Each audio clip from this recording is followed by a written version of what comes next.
চোখে মুখে উল্লাস ও ঘরে ফেরার আনন্দ।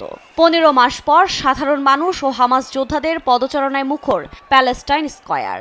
4 ইসরায়েলি জিম্মিকে মুক্তি দেওয়ার পর এমন দৃশ্যের অবতারণা হয়।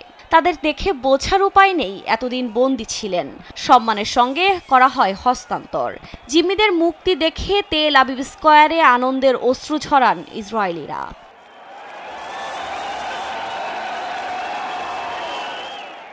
গাজার স্থানীয় সময় শনিবার দ্বিতীয় দফায় 4 জিম্মিকে মুক্তি দিতে প্যালেস্টাইন স্কয়ারে জড়ো হন হামাস যোদ্ধারা। এদিন সকাল থেকেই গাড়ি বহরে হাতে অস্ত্র নিয়ে সেখানে পৌঁছায় তারা।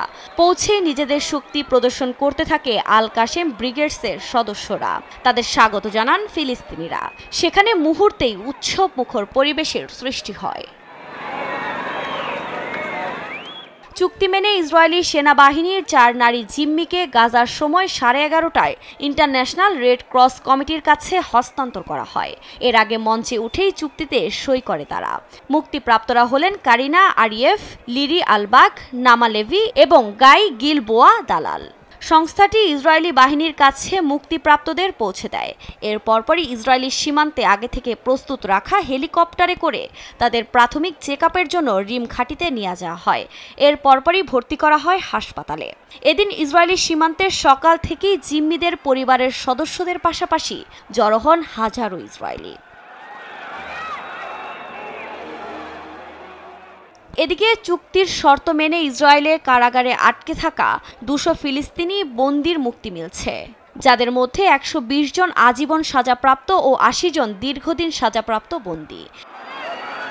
এক নারী সেনার জন্য মুক্তি পাবে 50 ফিলিস্তিনি।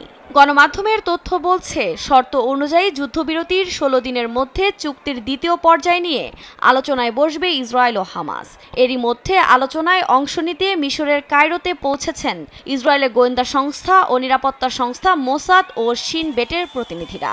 দ্বিতীয় ধাপের আলোচনায় গুরুত্ব পাবে আরও জিম্মি বিনিময় এবং আহত ফিলিস্তিনিদের যাতায়াতের সুবিধার্থে রাফা ফিলিস্তিন সীমান্ত খুলে দেওয়ার বিষয়টি। আফরিন মৌ, নিউজ ডেস্ক, দেশ টিভি।